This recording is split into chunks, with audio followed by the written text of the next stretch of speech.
하나님 감사합니다. 오늘 이 시간 우리의 마음 속에, 우리의 심령 속에 성령으로 임재하시며 내 안에 계시고 나와 함께 하시는 성령의 통치, 성령의 다스림, 주님과의 친밀한 교제와 깊은 관계 속으로 주님이 내 안에, 내가 주님 안에 있는 참된 평안함과 오늘 말씀을 통해 하나님의 음성을 듣는 시간 될 수 있도록 역사하여 주옵소서. 주님께 영광 돌립니다. 우리를 치료하시고 온전히 회복하시며 주님만을 의지하는 참 믿음의 증인으로 세워 주시옵소서. 오늘 주님의 음성 듣기 원합니다. 영안을 열어주시고 우리의 귀를 열어주시며 기도의 깊은 비밀을 회복하는 시간 되게 하여 주옵소서. 예수님의 이름으로 기도합니다. 아멘. 오늘은 출애굽기 28장을 같이 묵상하겠습니다. 핵심 성구는 출애굽기 28장 36절입니다. 너는 또 순금으로 패를 만들어 도장을 새기는 법으로 그 위에 새기되 여호와께 성결이라 하고. 아멘. 하나님께서 아론과 그의 아들들을 제사장으로 세우시면서 그들이 입을 거룩하고 아름다운 옷과 성물들을 통해 하나님을 섬기도록 명령하셨습니다. 이 옷과 장식은 하나님의 거룩함과 이스라엘 백성을 위해 중보할 제사장의 사명을 상징합니다. 먼저 말씀을 요약해 보겠습니다. 1절에서 5절은 제사장의 거룩한 직분에 대해서 나옵니다. 하나님은 아론과 그의 아들들을 이스라엘 백성을 대신하여 하나님께 나아가는 제사장으로 세우셨습니다. 또 그들에게 특별한 정해진 옷을 입으라고 명령하셨습니다. 하나님은 우리 삶에도 거룩한 목적과 사명을 주십니다. 매일의 삶에서 하나님을 섬기며 하나님께 나아가는 그런 삶이 우리에게 회복되어야 될 것입니다. 그리고 6절에서 39절에 보면 제사장의 옷과 의미에 대해서 나옵니다.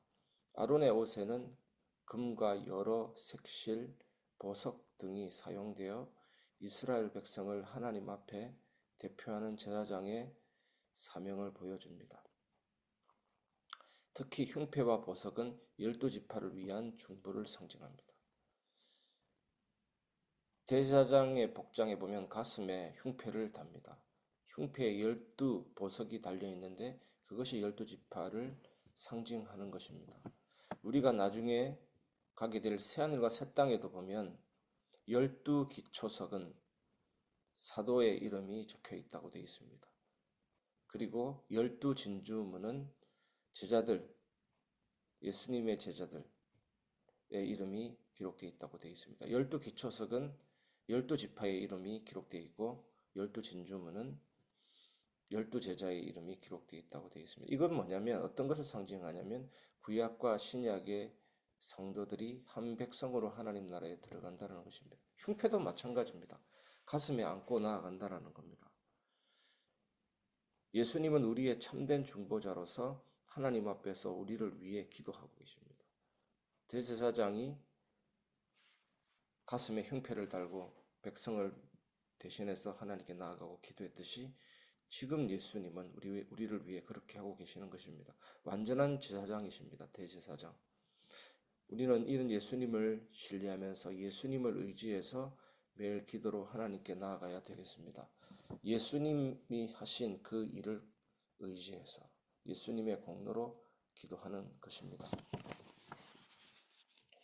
세 번째, 순종과 거룩함의 요구입니다. 40절에서 43절. 아론과 그의 아들들은 거룩한 옷을 입고 하나님이 명령하신 대로 행해야 했습니다. 이것은 하나님의 거룩함과 그분께 나아가는 데 필요한 순종을 상징합니다. 우리도 하나님 말씀에 순종하면서 거룩을 향한 삶, 거룩을 향해 달려가는 삶을 추구해야 합니다. 작은 일에서도 하나님의 뜻을 놓고 기도하고 인도받아야 되겠습니다. 오늘 이 본문은 어떤 내용이냐면 하나님을 섬기는 제사장 직분의 중요성과 우리가 예수님 안에서 하나님께 나아갈 수 있는 은혜를 보여주는 것입니다. 오늘도 그 은혜를 기억하면서 감사함으로 하나님께 나아가시기를 바랍니다. 말씀을 적용해 보겠습니다. 거룩한 옷으로 준비시키시는 하나님입니다. 하나님은 아론과 그의 아들들에게 거룩하고 아름다운 옷을 입혀 제사장 직분을 맡기시면서 그들을 통해 이스라엘 백성을 대신해서 하나님께 나아가게 하셨습니다. 이 옷은 단순한 장식이 아니라 하나님의 임재 앞에서 섬길 준비와 순결함을 상징합니다. 여러분, 우리도 하나님의 자녀로서 각자에게 주어진 역할과 사명이 있습니다. 때로는 우리가 부족하게 느껴지더라도 하나님은 우리를 거룩한 목적으로 준비시키십니다. 여러분, 우리의 현재의 자리에서 하나님께 맡기고 말씀과 기도로 우리의 영혼을 새롭게 해야 되겠습니다.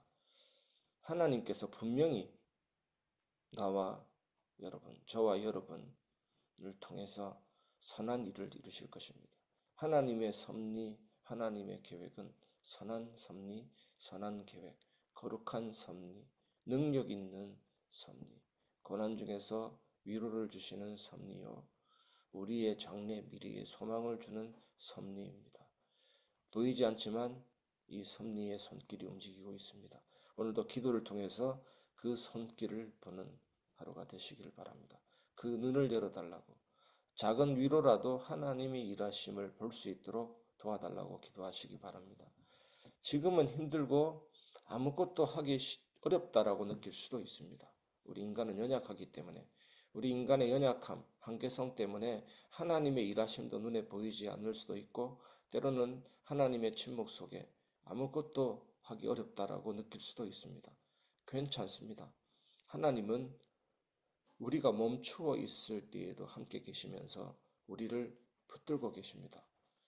그래서 이번 주 강단에 뭡니까, 여러분? 유다의 배신, 베드로의 칼, 제자의 도망함에도 불구하고 예수님은 끝까지 사랑하시고 끝까지 붙드십니다. 때로는 우리가 불신앙하고 낙심하고 좌절할 때 있고 하나님 앞에서 영광 드러내지 않는 그런 순간 속에 있다 할지라도 하나님은 우리를 사랑하십니다. 끝까지 붙들고 계십니다. 절대로 포기하지 않습니다. 그것이 십자가 사랑의 증거입니다. 우리는 여기에서 힘을 얻을 수 있습니다. 사망이나 생명이나 높음이나 기쁨이나 천사들이나 그 어떤 것이라도 우리를 하나님의 사랑에서 끊을 수 없습니다. 로마서 8장에 보면. 우리는 혹시 어쩌라는 거야? 라는 질문도 할 수 있습니다. 그것도 하나님께 드려도 됩니다. 하나님은 답하지 않아도 우리의 마음을 아시고 지친 영혼의 심과 평안을 주십니다. 그냥 그대로 하나님 앞에 머물기만 해도 충분합니다. 하나님을 잊지 않을 거야. 하나님을 기억할 거야. 하나님이 나와 함께 계셔.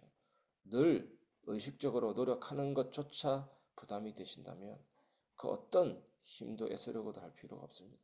솔직하게 하나님께 나아가서 하나님께 아뢰고 하나님 앞에 머물면 분명히 하나님의 붙드시는 손길이 찾아옵니다. 이미 우리와 함께 계시는데 우리가 못 느낄 수도 있습니다. 오늘 그 은혜를 체험하시길 바랍니다. 그리스도 발견입니다. 참된 중보자이신 예수 그리스도.